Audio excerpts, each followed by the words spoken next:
We are joined in studio now by Mr. Peter Leon, who is an expert and a fundi in the mining industry. Thank you so much for making the time to join us today.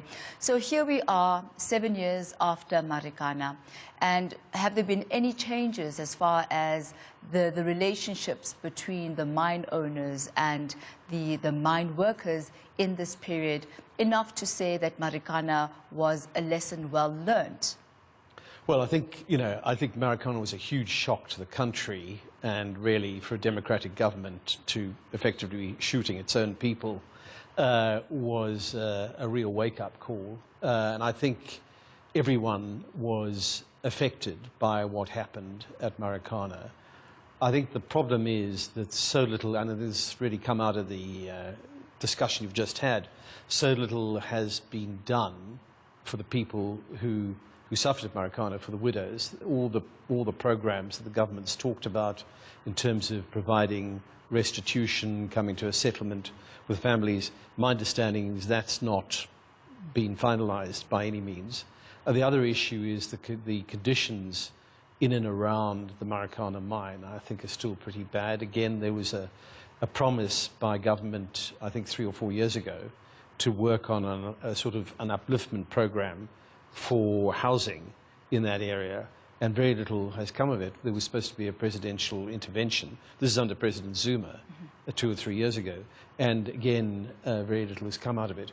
But in terms of the mining industry and the workers, my sense is obviously this was a blight on the landscape, on the mining landscape, Marikana, but I think there is, although we've certainly had some bad strikes in the last year, I think there is more social peace in the industry than there was 7 years ago, because this was a particularly appalling incident. And I do think that mining companies have learned something from it, not least Lonmin, which was in the middle of it.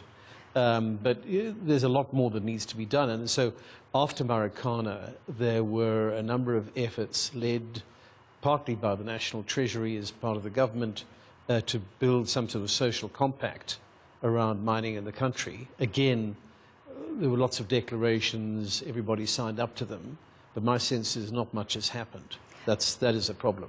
Let's look at the reason why Marikana happened in the first place. These are wage negotiations gone wrong. The mine workers demanding higher salaries, the mining companies saying we simply cannot afford it. You give us a perspective, if you could, of the real status quo of mining in South Africa, its performance, its listing on the JSE, and the investors in mining. Well, on that score, there really is a problem, because, I mean, around about the time of Marikana, commodity prices started declining, 2011, 2012. And they carried on a very downward trajectory until about 2016. Obviously, that was a global issue, and that has improved since. But for four or 5 years, mining was pretty much in the doldrums, because obviously the prices are set globally, they're not set locally. And the mining companies are price takers, they're not price makers. So that's one factor. The second factor is that the issues around mining have been very difficult because of the decline in commodity prices, the impact that had on the JSE in terms of mining companies' market capitalization. But after 2016, things improved because commodity prices started improving. The market capitalization of mining companies improved substantially. And although recently there have been some tremors in the market, and obviously, in terms of the economy generally, South Africa is obviously not doing well. Mine workers are being laid off because, again, commodity prices are volatile. So while the gold price has gone up, other prices, for example, copper, have gone down. So it's not the sort of nirvana you had back in 2010, 2011. So the outlook for the market at the moment is, I would say, fairly uncertain because of the trade war between China and the US, uncertainty in global markets and all those factors. Obviously, South Africa is affected by all those things. So what type of recommendation would you then give in order to, I guess, as much as possible, normalize the wage that workers were getting, you know, so that they are able to get a living wage, but that the mining companies are also still able to operate? Yeah. How does one reach that? Well, I think there has to be, it's a good question, there has to be a balance. So what I've always called for in South Africa in the wake of Marikana is an effective social compact between government, labor, and industry. And there were steps taken in that direction in the wake of Marikana. The point I was making earlier is that not much was done about it. There was obviously in the wake of Marikana, there was a great concern as to what had happened. And there was a lot of activity, but that seems to have died down. I think that there does need to be a more effective social compact around mining in South Africa. Now, the government's argument will be that the mining charter is that social compact, but my answer to that, it's not.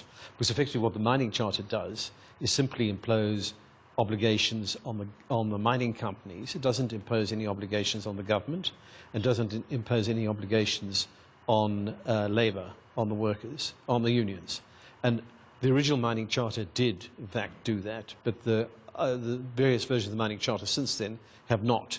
So I think we need to go back to that, back to those principles, and have a situation where the charter or some document does, in fact, create that social compact around the industry where government, labor, and the unions and the mining companies all agree on a set of principles which will bind them going forward. So that's the way I think you bring about social peace. You've mentioned the government in several of your statements now. Do you think that the government is doing enough in being an integral part of leading the change and the discussions and the transformation that ought to be happening in the mining sector? Well, the government will say it's doing a great deal, and they'll point to the fact that there's a new mining charter, which I suppose is progress in a way, but I think the mining charter is defective because it only addresses one part of the equation. The other thing, I mean, from a government perspective, is the government's done very little in the wake of Marikana. I mean, as far as I'm aware, almost none of the policemen who were involved in that incident have been prosecuted. The widows have not benefited from the money the government said they were going to pay out. And my understanding, again, is that the area around Marikana is still very distressed as a community. So those things do need to be addressed. And every year we have this August 16th anniversary of Marikana, and every year very little progress seems to be made. So I really have always hoped that Marikana would be a line in the sand that would change relationships in the industry and move us to more of this social compact. I think we've still got a fair way to go.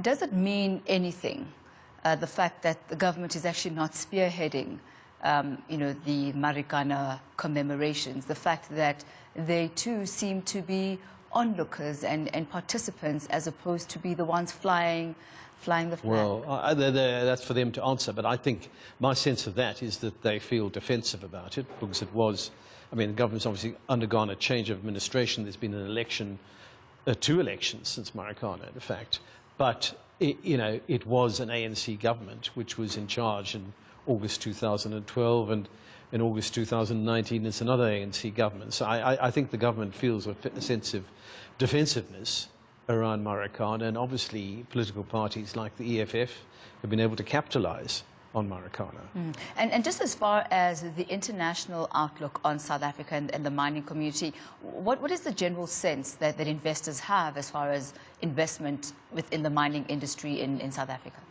I think investors are very cautious about investing in mining in South Africa because of all the regulatory issues we've had, the labor issues, of which Marikana was an exemplar, but there have been many other incidents since then. I mean, Sibanye had a very long strike in the last year, which obviously now owns Lonmin.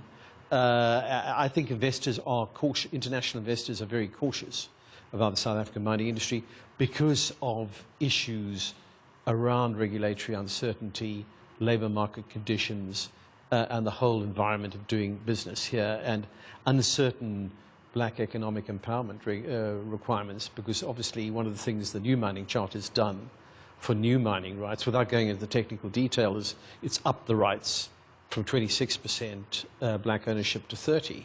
And that also applies to transfers of rights and applications for new rights. So I think that's also caused some concern amongst investors. So still very murky waters, still not solid ground that the mining I'm afraid industry it's can still a work in progress. Still a work in progress. Well, we thank you so much for your time this afternoon, sir. You're very welcome. Thank you. That's Mr. Peter Leon, a mining expert, giving his view on the state of mining in South Africa, because ultimately what matters are the lessons that we take out of tragedies such as this, and hopefully these are lessons that will put us in a better position should we ever find ourselves in times and moments of conflict. Let's move back now to Marikana, where AMCU is commemorating the death of the 34 mine workers who died